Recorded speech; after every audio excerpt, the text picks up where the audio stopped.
মন্ত্রী ববি হাকিম ও পাণ্ডবেশ্বরের তৃণমূল বিধায়ক নরেন্দ্রনাথ চক্রবর্তীকে সমাজ বিরোধী বললেন দিলীপ ঘোষ। এদের এক ঘরে করে রাখা উচিত। দুর্গাপুরের চা চক্রে যোগ দিয়ে মন্তব্য দিলীপ ঘোষের। আজ দুর্গাপুরের মায়াবাজারে চা চক্রে যোগ দেন দিলীপ ঘোষ, আর সেখানেই রাজ্যের মন্ত্রী ববি হাকিম ও পাণ্ডবেশ্বরের তৃণমূল বিধায়ককে সমাজ বিরোধী এক ঘরে করে রাখা উচিত বলে মন্তব্য রাজ্য বিজেপির প্রাক্তন সভাপতি দিলীপ ঘোষের। অপারেশন সিঁদুর নিয়ে সম্প্রতি দুর্গাপুরের দলীয় কর্মী সভায় বিতর্কিত মন্তব্য করেছিলেন নরেন্দ্রনাথ চক্রবর্তী। সবটাই যুদ্ধ খেলা আর পাকিস্তানের সাথে সেটিং বলে কটাক্ষ করেছিলেন তৃণমূল বিধায়ক নরেন্দ্রনাথ চক্রবর্তী। প্রধানমন্ত্রীকে বিঁধেছিলেন মন্ত্রী ববি হাকিমও। দুজনকেই আজ এক ঘরে করে রাখার নিদান দিলীপ ঘোষের।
এমপি দুর্নীতির জন্য তার মেম্বারশিপ চলে গেছিল, মহামিত্রে সাসপেন্ড হয়ে গেছিল, আবার জিতে এসেছে।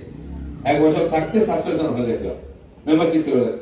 সেদিন একজন এমপি আবার কি ইউজ করেছিল, এত মিথ্যাবাদী, এত মানে ছোট লোকেরা কি ভাষা কার প্রতি বলা উচিত তার স্তরে নামিয়েছে। কোর্ট রায় দিয়েছে, ওই ওদের এমপি গুজরাট থেকে কে হয়েছে, কি নাম, সাকের, 50 লক্ষ টাকা তাকে কোর্ট ফাইন করেছে এবং তার অর্ধেক বেতন কেটে নিয়ে যে মহিলাকে অপমান করেছে তাকে দেওয়া হবে। ভাবুন কিরকম ছোট লোক, অসভ্য। তাহলে লজ্জাও নেই, যা পাচ্ছে মুখে যাকে ইচ্ছা বলে দিচ্ছে। আর বলবে না কেন, মুখ্যমন্ত্রী নিজে যে ভাষা প্রয়োগ করছে, যা ইচ্ছা করছে, কেন্দ্রীয় প্রকল্পের সব নাম পাল্টাচ্ছে। যে অপারেশন সিন্দুর, যার নামেতে আমাদের সেনারা পরাক্রম দেখিয়ে পাকিস্তানের নাক ভেঙে দিয়েছে, দাঁত ভেঙে, কবর ভেঙে দিয়েছে, সারা দুনিয়াতে পাকিস্তানের যে আসল চরিত্র উদ্বোধন হয়ে গেছে। আমাদের পার্লামেন্টের এমপিরা গিয়ে সারা দুনিয়ার দেশে দেশে পাকিস্তান আসল চরিত্র তুলে ধরবে এবং ভারত কিভাবে জবাব দিয়েছে এটাও বলে এসছে। তার মধ্যে টিএমসির নেতারাও ছিলেন, সিপিএম কংগ্রেসের নেতারাও ছিলেন। সেই অপারেশন সিন্দুর, যে সিন্দুরই আমাদের মায়েদের সম্মান, মহিলাদের সম্মান, অস্মিতা, সেই সিন্দুর দেখে দেখে হত্যা করা হয়েছিল হিন্দুদেরকে, তাই অপারেশন সিন্দুর নাম দেওয়া হয়েছিল। সেই সিঁদুরের অপমান মমতা ব্যানার্জি করেছেন মহিলা হিসাবে, সিঁদুরটাই তুলে দিয়েছেন বিধানসভা প্রস্তাব থেকে। লড়াই তো হচ্ছে সিঁদুরের জন্য, আপনি সিঁদুর তুলে দিলেন, আপনি মহিলাদের সম্মানের কথা বলছেন। আপনার কাছে আপনাদের নেতাদের, আপনাদের মহিলাদের সম্মান আর শোভা পায় না। কেষ্ট যে কথা বলেছে অনুব্রত মন্ডল, তারপরে টিএমসি কেউ যে মহিলাদের সম্মানের কথা বলে, তার চিন্তা করবেন দুবার। এই অসভ্য ছোট লোকগুলো বাংলার সংস্কৃতি কিভাবে নষ্ট করছে, ভারতের সম্মানকে নষ্ট করছে। একজন মহিলা কি করে কথা বলতে পারে? তিনি মোদীর স্ত্রী নিয়ে কথা বলে। আর যখন এই মহিলাদের সম্মান দেওয়ার জন্য আমাদের সরকার এই ধরনের অভিযান নিয়েছে, বিশ্ববিখ্যাত নাম সারা দুনিয়াতে ছড়িয়ে গেছে অপারেশন সিঁদুর, পশ্চিমবঙ্গের বিধানসভায় সে নাম তুলে দেওয়া হচ্ছে। কি ধরনের ওঝা রাজনীতি! পশ্চিমবঙ্গের মানুষকে বুঝতে হবে কোথায় যাচ্ছে। দেখেছে তাই স্যালুট করছে। আর যারা বিরোধিতা করতে পারছে না, কায়দা করে অপমান করছে, নরেন্দ্র মোদী সম্বন্ধে ববি হাকিম কি বলছে, আপনাদের পাণ্ডবেশ্বর এমপি এমএলএ কি বলছে, এদেরকে এক ঘরে করা উচিত। এরা সমাজ বিরোধী, এরা দেশ বিরোধী। ওরা ভাবছে একবার ভোটে জিতে গেছে তো রাজা হয়ে গেছে, যা ইচ্ছা বলবে।